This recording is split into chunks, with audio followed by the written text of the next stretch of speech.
नमस्कार दोस्तों, एक बार फिर से स्वागत है आपका देश उन्नति के स्पेशल सेगमेंट पथ प्रदर्शक समाज के नायक में। आज जिनको हमने यहाँ पे इनवाइट किया है, he is none less than a magical person. इन्होंने बाल चिकित्सा में ऐसे चमत्कार किए हैं, ऐसे चमत्कार देखे हैं जिन्हें आज हम उनके ही ज़रिए सुनने वाले हैं और हमारे रोंगटे खड़े हो जाएंगे। ना सिर्फ राष्ट्रीय स्तर पर बल्कि अंतर्राष्ट्रीय स्तर पर इन्होंने देश का काफ़ी नाम रोशन किया है।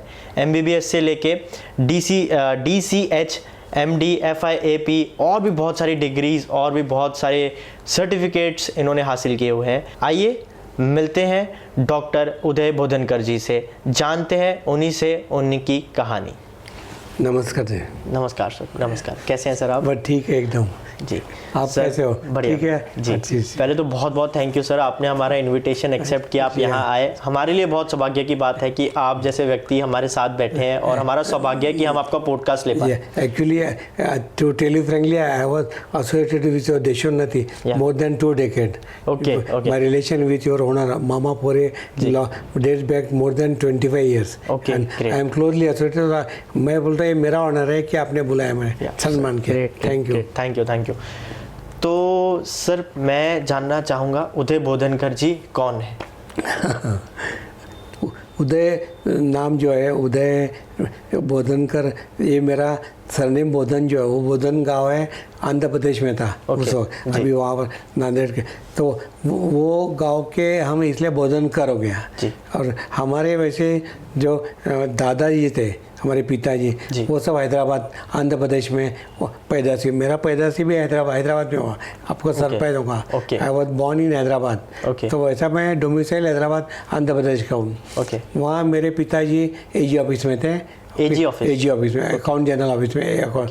जब स्टेट का PM साहब ने, नेहरू साहब ने जब स्टेट रिऑर्गनाइज की, महाराष्ट्र, गुजरात, गोवा, आंध्र प्रदेश, तब उनको बोला कि आप महाराष्ट्र हो तो would you like to go to Maharashtra. 54 के बाद, मेरा 54 में जन्म हुआ, 56-58 को। तो मेरे पिताजी ने बोला कि ठीक है, I don't mind going to Maharashtra. उन्होंने नागपुर सेलेक्ट किया। AG ऑफिस नागपुर में था। बॉम्बे और नागपुर, बॉम्बे तो बहुत ये क्राउडेड सिटी है, तो उन्होंने नागपुर, तो इस तरह से नागपुर में मेरे पिताजी की ट्रांसफ़र हुई, इसलिए हम यहाँ आए। Okay, great. आपकी रुचि पेडियाट्रिशियन की तरफ कैसे बढ़ी? कैसे आपने फैसला किया कि डॉक्टर बनूंगा लेकिन बनूंगा बच्चों का? जी। नहीं, ये कहानी शॉर्ट में बताऊंगा। एक्चुअली हम 5 भाई हैं। जो बड़ा भाई था हैदराबाद में था, वो भी गुजर गया, वो ऑक्यूपेशनल थेरेपिस्ट था। दूसरा भाई औरंगाबाद में था, वो भी गुजर गया, वो PWD था। तीसरा भाई इनकम टैक्स में है, और चौथा मैं हूँ। मेरे बाद एक माइक्रोबायोलॉजी वाला पुणे में है। तो हम 5 भाइयों की एक बहन थी जो अनपढ़, निर्मला देवी। तो वो क्या, हम माल पे रहते थे और मेडिकल कॉलेज में वो हमेशा बीमार पड़ती थी। उसको एक बीमारी थी, सिरोसिस ऑफ लीवर की बीमारी, उसमें उसको खून की उल्टी होती थी, जिसको पोर्टल हाइपरटेंशन बोलते हैं, और बार बार उसको एडमिट करना पड़ता था। तो हम बचपन से मेडिकल कॉलेज के चक्रा मार के थके। मैं, मेरे पिताजी, मेरी माता माल से मेडिकल कॉलेज नागपुर का बहुत अच्छा था, अभी भी अच्छा है, बहुत बड़ा था एशिया का।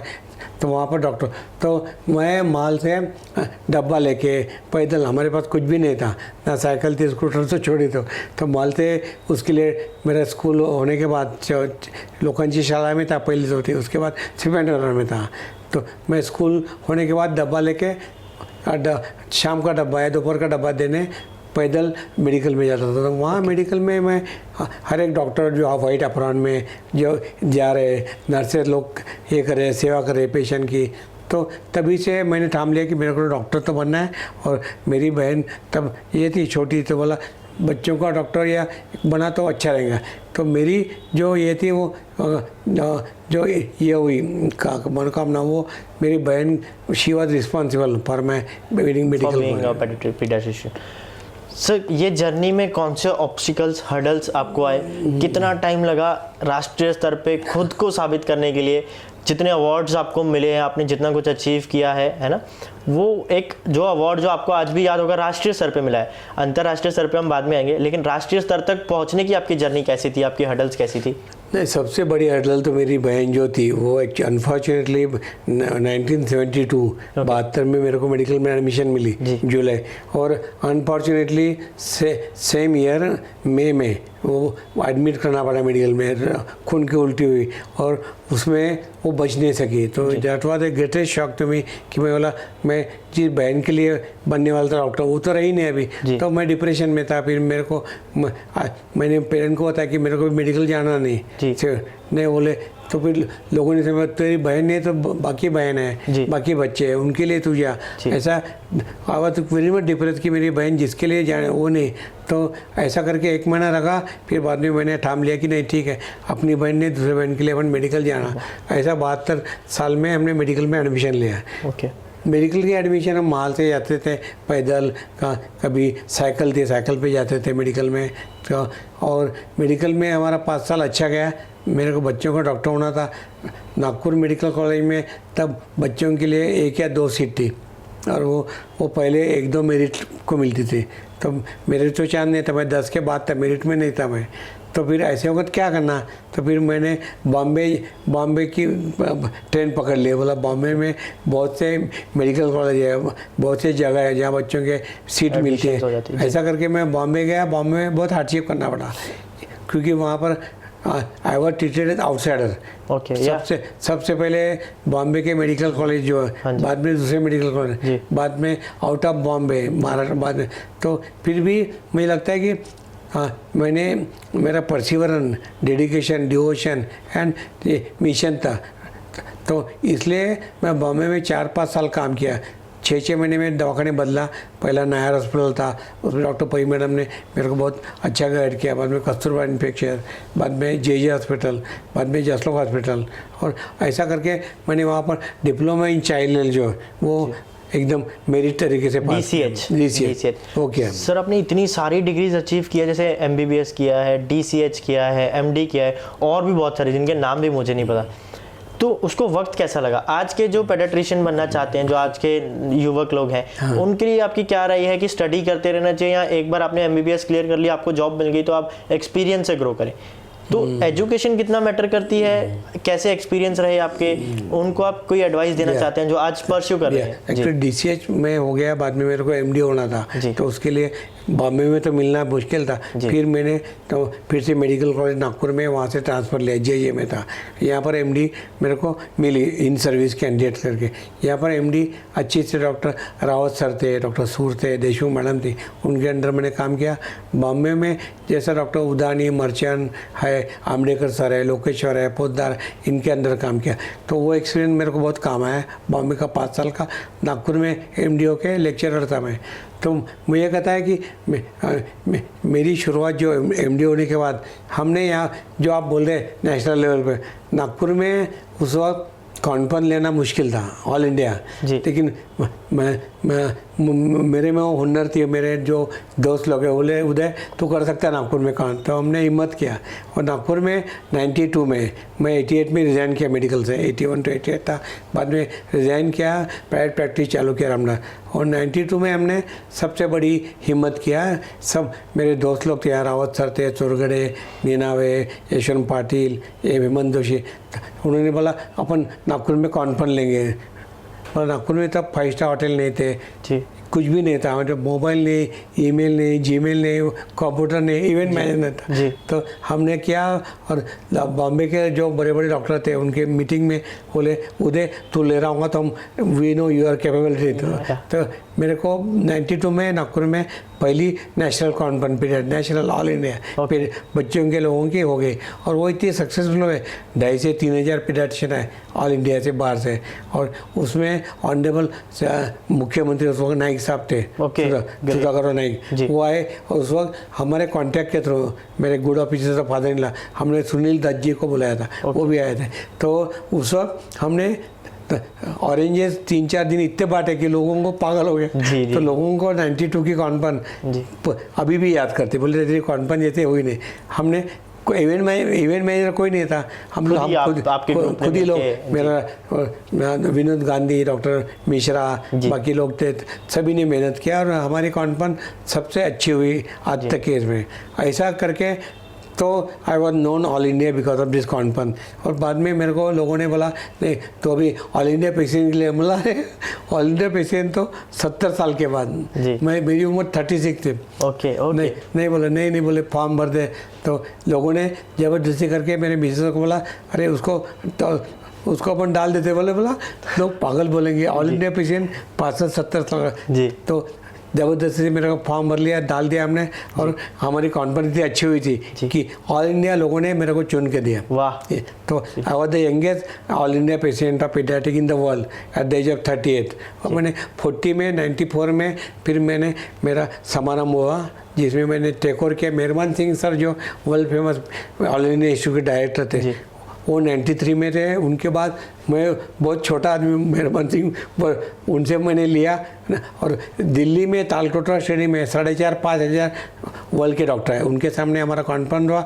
वहाँ हमने लकीली उस वक्त के राष्ट्रपति माननीय शंगलदास शर्मा जी आए, मुख्यमंत्री, गवर्नर, मेरे फादर इन लॉ जो ऑनरेबल वसंत सर। कैसा रहता है वो एक्सपीरियंस जब आप राष्ट्रपति, मुख्यमंत्री वगैरह से मिलते हैं? एक्चुअली राष्ट्रपति का मेरे जीवन में सबसे बड़ा ये बोलेंगे तो उनके सामने मेरा इंस्टॉल होना, उनके सामने मेरा भाषण होना। वो भाषण 4,500 लोगों ने सुना, 10 मिनट दिए थे मेरे को, 5 मिनट दिए थे। वो भाषण में 15-20 बार तालियां पड़ी, 2-3 बार स्टैंडिंग ओवेशन मिला।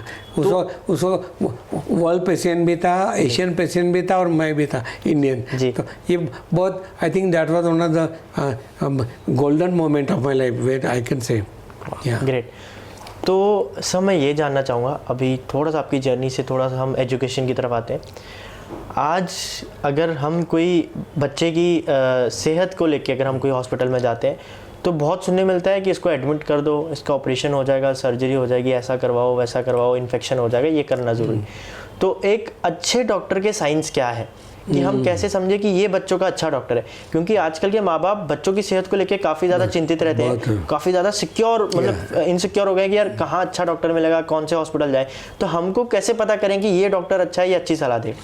एक्चुअली बाल लोग तैरने के डेफिनेशन में आता है कि you should have tolerance, patience and empathy. Empathy mean यदि मैं आपकी जगह रहता, आप बच्चे को लेगा तो मेरे एक्सपेक्टेशन क्या रहेंगे आपके मेरे से, वो इम्पोर्टेंट है। बाद में स्किल नॉलेज इम्पोर्टेंट है, आपकी पढ़ाई कहाँ है, आपके गाइड कौन थे, टीचर कौन थे। हमारे Veer Lucky one of the best teacher of India Nagpur के थे। हमारी पढ़ाई अच्छी हुई, नॉलेज भी अच्छा।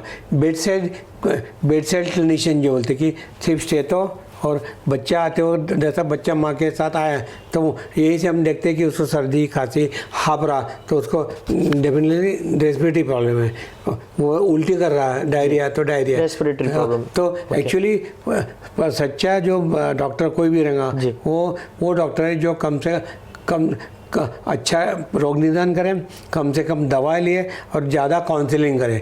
काउंसलिंग में बोलते हैं कि माँ का दूध है तो माँ का दूध चलने दो, ऊपर का खाना क्या खाना चाहिए, क्या खाना नहीं चाहिए, हाथ नाखून कट करके हाथ हैंड वॉशिंग करना चाहिए, माँ बना पानी उबाल कर देना चाहिए। ये काउंसलिंग जो डॉक्टर अच्छे से करता है, मिनिमम ड्रग लिखता है और मैक्सिमम टाइम आपको देता है 5-10 मिनट। आई थिंक वो बच्चे को डॉक्टर सबसे अच्छा बनूंगा मैं। ग्रेट। सर आजकल हम देखते हैं कि काफ़ी ज़्यादा मिसकैरेज हो जाता है या बच्चे की डिलीवरी के बाद बच्चे को काफ़ी प्रॉब्लम्स आती हैं, कुछ बॉडी पार्ट्स ग्रो नहीं हो पाते।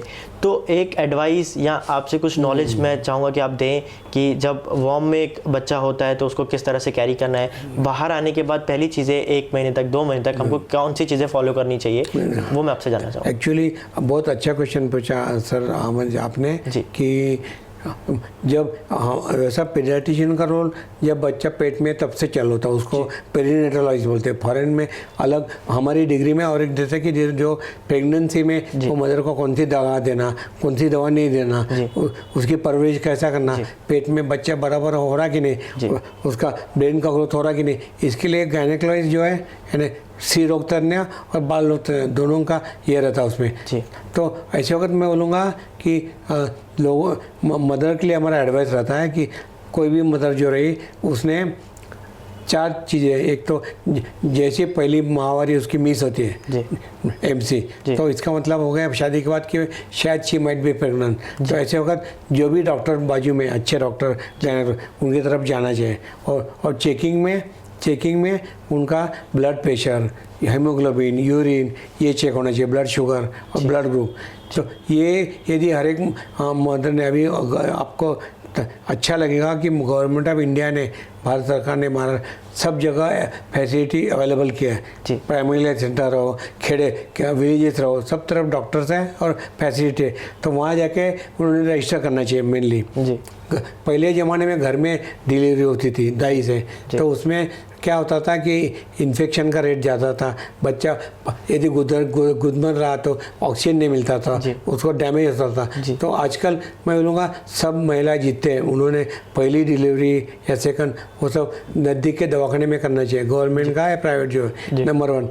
दूसरा, उनका चेकअप हर जैसा 9 महीने होते, पहले 3 महीने में तो पता चलता कि प्रेग्नेंट है, उसके बाद हर महीने में जाके चेक करना चाहिए doctor, blood pressure, weight gain हो रहा है कि नहीं है, बराबर ब्लड शुगर मेंटेन है कि नहीं, इन्फेक्शन कुछ है क्या, ये पेट का घेर बराबर बढ़ रहा है कि नहीं। और सोनोग्राफी, जब भी ये सोनोग्राफी करके बच्चे का अंदर का डेवलपमेंट, ये चीज़ें हर एक मदर ने किया और जाके गायनेकोलॉजिस्ट करते हो आई थिंक। और उन्होंने कौन सी दवा लेना चाहिए, उनको सर्दी खांसी बुखार हुआ तो कौन सी दवा नहीं लेना चाहिए, कौन सी दवा लेना चाहिए, इसका ज्ञान स्त्री रोग तज्ञ को रहता है, और स्त्री रोग तज्ञ बाल रोग तज्ञ से पूछ के देना चाहिए, तो देते हैं आजकल।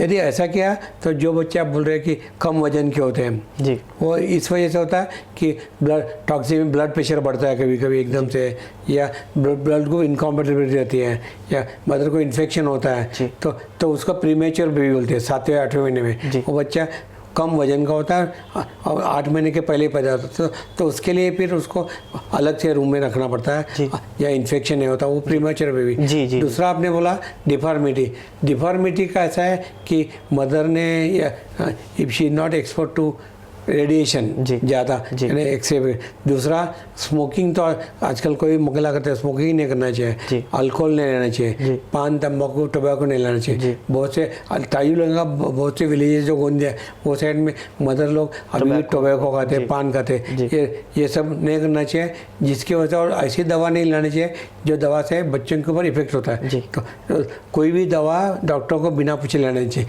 यदि ऐसा किया तो मुझे लगता है कि जो डिफॉर्मिटी होती है उसका परसेंटेज 90% कम हुआ। जी सर, जिस तरह आपने अभी बीच में बात की प्री मैच्योर बेबी, जिनको मोस्टली मैंने सुना है कि प्री मैच्योर जैसे उनका बर्थ होता है तो उनको हम वेंटिलेशन पे भी रखते हैं। तो सर आज के टाइम पे जहाँ पे वेंटिलेशन जैसी सुविधाएं उपलब्ध है, पुराने ज़माने में नहीं होती, बट स्टिल वहाँ पे बच्चे पल जाते थे, तो वो क्या डिफरेंस है, ऐसा क्या चीज़ है कि हमको वेंटिलेशन की जरूरत पड़ी? क्योंकि आज वेंटिलेशन के नाम पे बहुत लंबे बिल भी फट जाते हैं, है ना? नहीं, वो एक जो कंसेप्शन है, मैं चाहता हूँ कि आप उसको लोगों के ऑडियंस के मन से दूर करें। एक्चुअली वेंटिलेशन के बारे में मिसकंसेप्शन ज़्यादा है। बिल तो बनता है क्योंकि वो मशीन 15-20 लाख की आती है मशीन, और उसके ऊपर round the clock oxygen, round the clock suction, round the clock एक नर्स, 4 नर्सेज रहते हैं, डॉक्टर रहते हैं, इसलिए उसका खर्चा ज़्यादा होता है। तो इसके लिए अभी गवर्नमेंट ने पूरे मेडिकल कॉलेज जो नागपुर में गवर्नमेंट मेडिकल इंदिरा गांधी है, अभी अपने वेयर लकी एम्स आ गया, वहाँ पर सभी सुविधा फ्री में या कम से कम पैसे में होता है। प्राइवेट में डेफिनेटली 5 या 10 हज़ार रुपये पर डे मिनिमम चार्जेस लगते हैं डॉक्टर के उसमें। तो एक्चुअली आपको बोल रहे हैं जो पहले ज़माने में जो बच्चे होते थे वो क्या होता था कि उस वक्त फैमिली प्लानिंग नहीं था जी। अभी हम 5 भाई 1 बहन थी, 6 लोग थे। तो उस वक्त ऐसा था कि 5-5, 6-6 बच्चे होते थे, उसमें 2-3 बच्चे गुजर जाते थे कम वजन के, या वेंटिलेटर नहीं है, या इन्फेक्शन थे, या कुछ भी एबॉर्शन होते थे।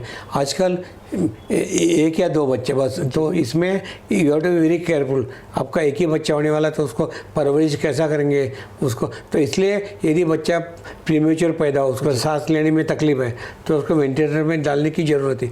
उसके लिए एक्सपर्ट लोग हैं जो इंडियन स्विस बोलते हैं, अपने नागपुर में 4-5-10 जगह ऐसी व्यवस्था है, अच्छे डॉक्टर्स हैं यहाँ। और मेडिकल में इवन आपका डागा हॉस्पिटल में फ्री ऑफ कॉस्ट है जी। नागपुर में 4-5 जगह फ्री ऑफ कॉस्ट है, government medical, Indira Gandhi, AIIMS, Daga में। तो 5 जगह कोई भी जाएंगे तो उसको खर्चे नहीं लगेंगे। गरीब लोग हैं जो अफोर्ड कर सकते, they can go to private. तो वेंटिलेशन का ऐसा, अब मेरे बारे में यदि जानना है तो 2 मिनट लेता हूँ। मेरा हादसा हुआ था, मेरे को फ्रैक्चर हुआ था जी। 2009 में जी और वो गिर गया मैं 15 अक्टूबर का डेट था, जी। कुर्सी से गिर गया, फ्रैक्चर हुआ, फ्रैक्चर ठीक किया डॉक्टर साहब ने, फिर घर में भेज दिया। घर में जाने के बाद मेरे को वो जो क्लॉट था वो क्लॉट जाके मेरा हार्ट बंद कर दिया घर में, जी। और then I was put on ventilator. आज मैं तो जी आपके सामने बैठा हूँ, वो वेंटिलेटर नहीं रहता तो मैं मरता था। वेंटिलेटर पे 10 दिन था, कोमा में था, डीप कोमा था, उसमें से बाहर आया। उसके लिए मैं doctor Mahurkar, doctor Bisne, doctor Meshram, doctor Tempe और ये सभी लोगों ने बहुत मेहनत किया, वेरुका मिश्रा, और उसमें से मैं बाहर आ गया। एक्चुअली उसके मेरी वाइफ जो है सुनी थी, उसने बहुत धीरज रखा कि मेरे को डिक्लेयर किया था डेट, जी तो डेट डिक्लेयर किया, आवाज 10 अरेस्ट हुआ था 10 बार।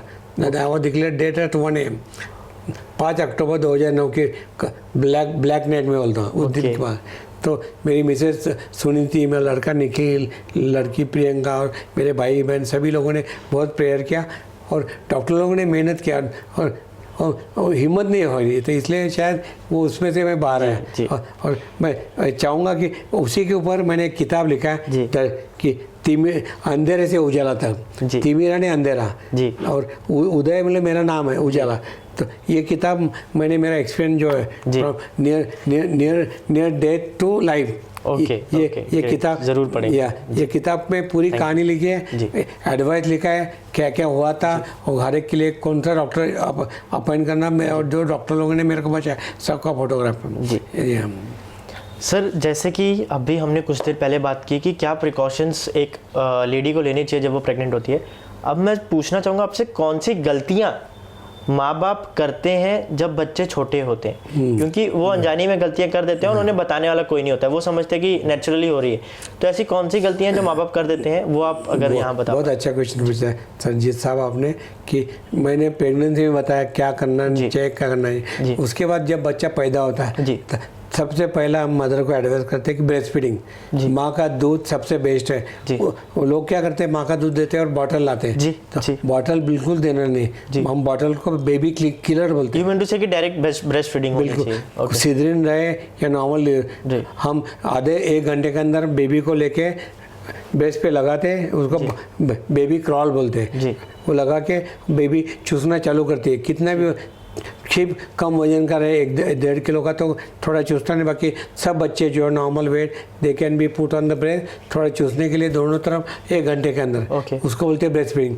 तो इसलिए मैं दरख्वास्त करूँगा आपके माध्यम से कि माँ ने माँ का दूध ही देना, ऊपर का दूध देना नहीं, बॉटल को हाथ नहीं लगाना। कितने टाइम तक?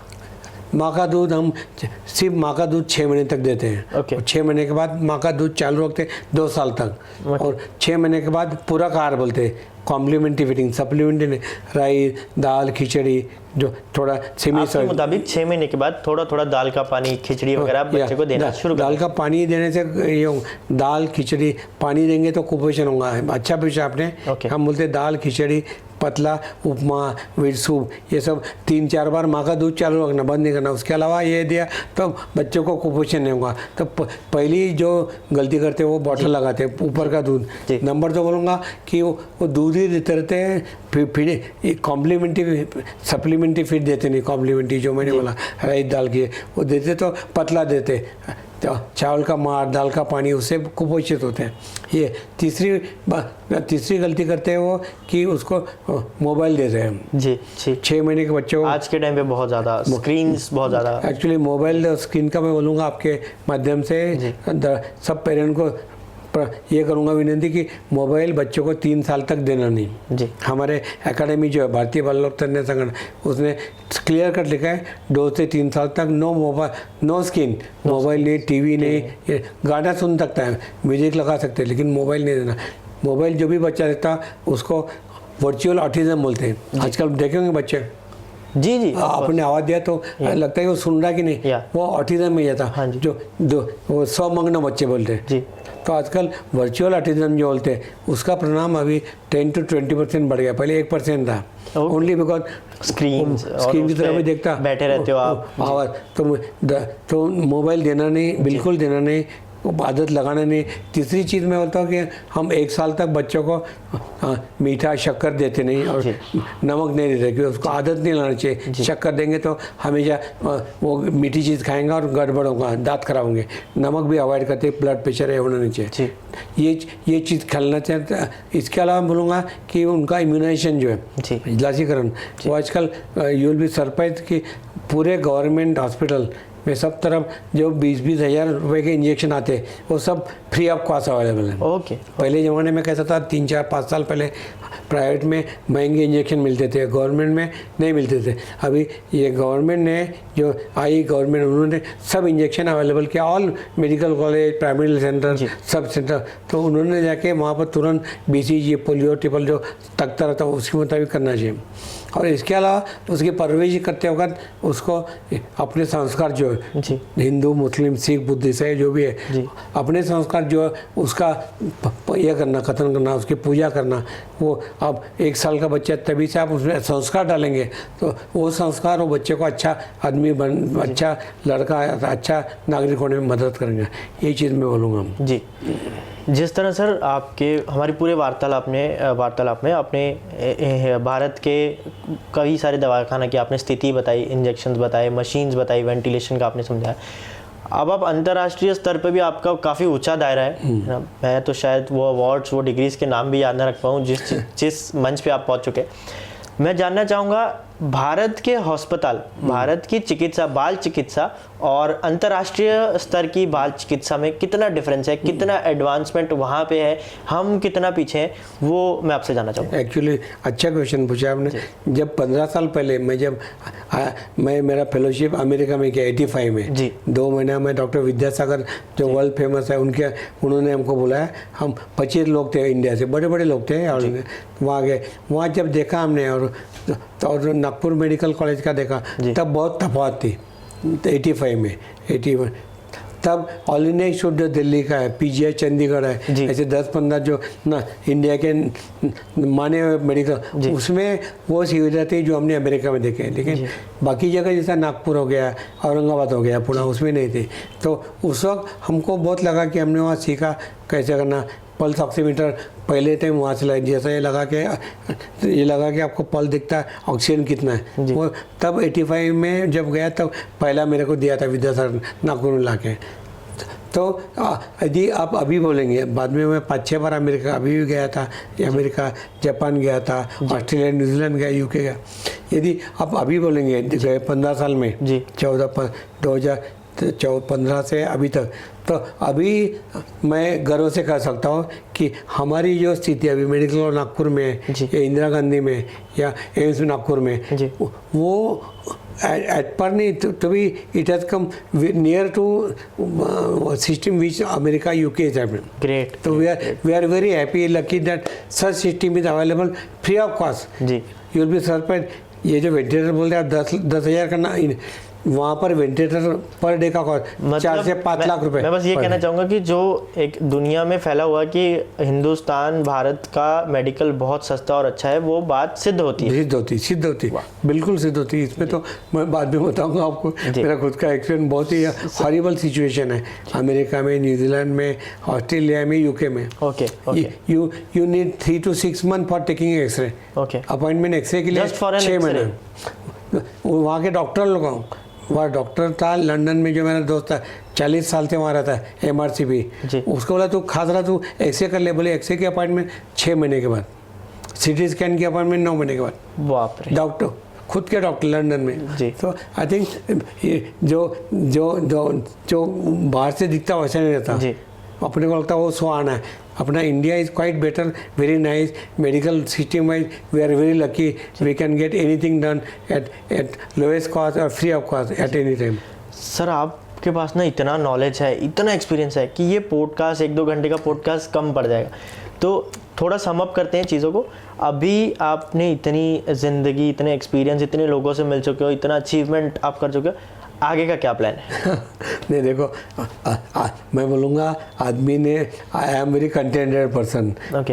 Being a small doctor from a small city like Nagpur, being in 1992, being a pediatrician, एक lecturer. Nagpur is not a small city अभी एनी नहीं। Just because of people like you, है ना, जो इतनी स्ट्रगल करके पहुंच रहे हैं बड़े स्तर पे। आई एम टॉकिंग 92 में। जी जी जी जी। तब तो स्मॉल सिटी थी, it was not known. But आप जैसे लोगों ने ही नागपुर को बड़ा किया। तब नागपुर का नाम हमने नहीं, हमारे सब लोगों ने मिलके जो किया, और अभी 15 साल में जो नागपुर का डेवलपमेंट हुआ, now we are proud to say that we are Nagpurian. 20 year से अभी नागपुर का नाम बॉम्बे पुणे से सॉरी टू से नंबर 1 पे है। We are infrastructure wise, greenery wise, cleanliness wise, medical system wise, we are living one. So I think we are very proud to say that I am from Nagpur. Great, great, great. तो I think आपके future plans sir? Actually मैं बोला, मैं contented आदमी हूँ, छोटा आदमी होने के बाद इतना बड़ा सत्कार मिला, सम्मान मिला, ये तो और उसके बाद इंटरनेशनल लेवल पे मिला, WHO, यूनिसेफ में काम। सर एक क्वेश्चन बीच में इंटरप्ट कर रहा हूँ, सॉरी। अमिताभ बच्चन जी के साथ आपका एक्सपीरियंस कैसा रहा? नहीं एक्चुअली 2018 में हमारे यहाँ जैसा 92 में कॉन्फ्रेंस लिया था मैंने, 94 में राष्ट्रपति के सामने हुआ। 2018 में हमने नागपुर में बाल लोक तकनीक की कॉन्फ्रेंस 25 साल के बाद मिले हमको। 92 में मिला, बाद में मिला ही नहीं हमको। तब उस वक्त हमने सोचा कि हमने उस वक्त PM राष्ट्रपति सबको लिखा था, लेकिन टाइम नहीं मिला आने के लिए। तो लकीली हमने बोला अमिताभ बच्चन की अपॉइंटमेंट मिली तो उनको देते। तो luckily I was lucky, one of the commissioner from Bombay, he came with his child. Doctor साहब को कुछ काम है, बोला काम नहीं, बोला किसको चीफ गेस्ट लाना है, अमिताभ जी को। वो बोले कल मैंने ब्रेकफास्ट किया, बोले मेरे अपॉइंटमेंट ले, उन्होंने मेरी अपॉइंटमेंट दिया। And I was really lucky. मैं नागपुर के हमारे डॉक्टर वसंत खतकर, डॉक्टर उपाध्याय, तीनों जाके मिले उनको, और वहाँ पर आधा घंटा दिया उन्होंने। Okay, you know usually 2 minute 3 minute बहुत हो गया। उन्होंने पूरा कहानी सुना। मैंने बोला साहब आपको चीफ गेस्ट बुलाना है, मेरी तबीयत ठीक नहीं है। बोले डॉक्टर साहब मैं आपको वीडियो भेज दूंगा बाद में, ये मेरा किताब तो ये किताब का विमोचन देखो, ये जी किताब का विमोचन उन्होंने किया। और बाद में हमारी कहानी सुन लिया। बाद में उनको बताया मैं सर आपका जैसा हादसा हुआ वैसे हादसे में से मैं गुजरा हूँ। बोले मेरे को मालूम है। बोले actually before meeting me he has gone through my credential, I was shocked. सही बात ना, आप डॉक्टर साहब को ये हादसा हुआ था बराबर, मतलब वही भी कहता आइए बोले ना, उन्होंने खुद बोला इसको इनॉग्रेशन का नाम लेके नहीं गए थे, उनके घर में हुआ। तो आज एक आधा घंटा उनके साथ बिताया। आई think that is second golden incident in my life after राष्ट्रपति मिलने के बाद। सर आपके फ्यूचर गोल्स पे वापस? या फ्यूचर गोल में देखो सेवा करना है जी। वो जैसा मैं पहले भी करता था। हमारे बच्चों के जो आते गरीब लोग आते हैं मेरे यहाँ, because we don't charge them जी। लो सोशिया है उनको कम पैसे 50-100 रुपये लेता हूँ। जो बड़े लोग हैं उनसे मेरी जो फ़ी है 1000-1500 वो लेता हूँ। लेकिन जो गरीब है, जो can not afford, we give free treatment. And उनके आशीर्वाद से मैं आज फिर से आपके सामने खड़ा हूँ। तो I want to continue my NGO for the below poverty line people, for the oppressed people, and that too for the people who can not afford treatment of private hospital. और इसके अलावा मेरा जो एक ये Commonwealth Association for Health and Disability UK जो संस्था का मैं अध्यक्ष था 6 साल, उसके हमारी पैटर्न थी क्वीन एलिजाबेथ, उसका मैं एग्जीक्यूटिव डायरेक्टर हूँ। उसके थ्रू मैं मेरे जो पूरी संस्था है उनके थ्रू हम डिसेबिलिटी को कैसे एबल करेंगे। We want to make Nagpur Maharashtra को स्पेशली चैलेंज सिटी, जहाँ पर चढ़ने के लिए रैम्प होना, ये सब चीज़ों के लिए हम ये गवर्नमेंट से करते हैं, उसके लिए हम काम कर रहे हैं। तो मेरा मिशन ये रहेगा कि ये जैसा वसुधैव कुटुंबम जैसा बोलते हैं ऑनरेबल प्राइम मिनिस्टर, वैसा पूरा world universe is mine. Anybody who belong to any religion, caste, or any is my child, and I would like to serve that child with wholeheartedly. Great. Sir, वक्त की थोड़ी सी ना हमको एक shortage हो जाती है पॉडकास्ट में, तो हम इसको सम अप करेंगे। हाँ। बस मैं एक इंसिडेंट जो आपको आज भी याद हो, बाल चिकित्सा के दायरे में एक कुछ ऐसी चीज जो आपको आज भी याद हो, वो इंसिडेंट ऐसा हो, बहुत अच्छा इंसिडेंट है। जी जी। हाँ, देखो अभी हमारे इसमें ये सब इतने चैलेंजिंग इंसिडेंट होते हैं because of we are not having infrastructure. 90 हमने प्रैक्टिस चालू किया 88 में, 81 to 88 मेडिकल में था, वहाँ पर भी इंफ्रास्ट्रक्चर नहीं था, वेंटिलेटर नहीं था।